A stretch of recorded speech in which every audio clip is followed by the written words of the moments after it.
पापों के निवारण हेतु एकादशी व्रत की कथा। चैत्र कृष्ण एकादशी। धर्मराज युधिष्ठिर बोले, हे जनार्दन, चैत्र मास के कृष्ण पक्ष की एकादशी का क्या नाम है तथा उसकी विधि क्या है?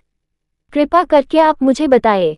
श्री भगवान बोले, हे राजन, चैत्र मास के कृष्ण पक्ष की एकादशी का नाम पापमोचनी एकादशी है।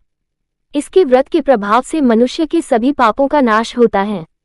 ये सब व्रतों से उत्तम व्रत है। इस पापमोचनी एकादशी के महात्म्य के श्रवण व पठन से समस्त पाप नाश को प्राप्त हो जाते हैं।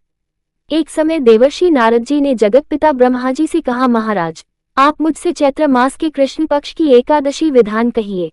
ब्रह्मा जी कहने लगे कि हे नारद, चैत्र मास की कृष्ण पक्ष की एकादशी पापमोचनी एकादशी के रूप में मनाई जाती है।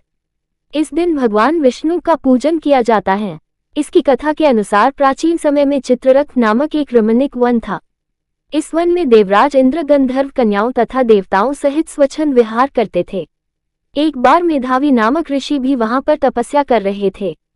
वे ऋषि शिव उपासक तथा अप्सराएं शिव द्रोहिणी अनंगदासी अनुचरी थी। एक बार कामदेव ने मुनि का तप भंग करने के लिए उनके पास मंजूघोषा नामक अप्सरा को भेजा। युवावस्था वाले मुनि अप्सरा के हाव भाव, नृत्य, गीत तथा कटाक्षों पर काम मोहित हो गए। रति क्रीड़ा करते हुए 57 वर्ष व्यतीत हो गए। एक दिन मंजूघोषा ने देवलोक जाने की आज्ञा मांगी। उसके द्वारा आज्ञा मांगने पर मुनि को भान आया और उन्हें आत्मज्ञान हुआ कि मुझे रसातल में पहुंचाने का एकमात्र कारण अप्सरा मंजूघोषा ही है। क्रोधित होकर उन्होंने मंजूघोषा को पिशाचनी होने का श्राप दे दिया।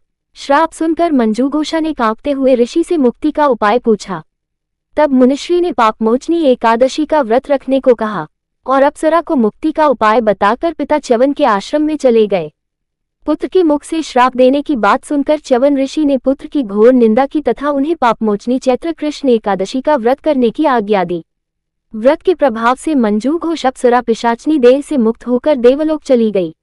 अतः हे नारद, जो कोई मनुष्य विधिपूर्वक इस व्रत को करेगा, उसके सारों पापों की मुक्ति होना निश्चित है। और जो कोई इस व्रत के महात्म्य को पढ़ता और सुनता है, उसे सारे संकटों से मुक्ति मिल जाती है।